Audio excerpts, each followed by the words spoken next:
On the island of Sumatra, Indonesia, the Leuser Ecosystem is the last place on Earth where tiger, rhino, elephant and orangutan coexist under the same canopy.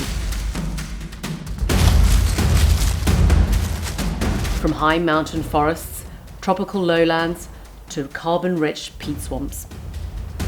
As one of the world's biodiversity hotspots, this area has a critical role in regulating the Earth's climate, and it is currently under threat.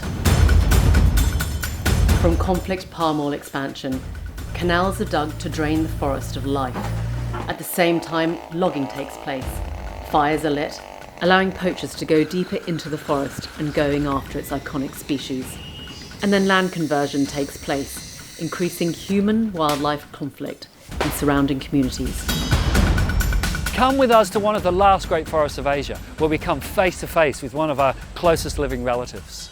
And we discover the beauty and the threats, and how global conservation is helping to fight the war on nature.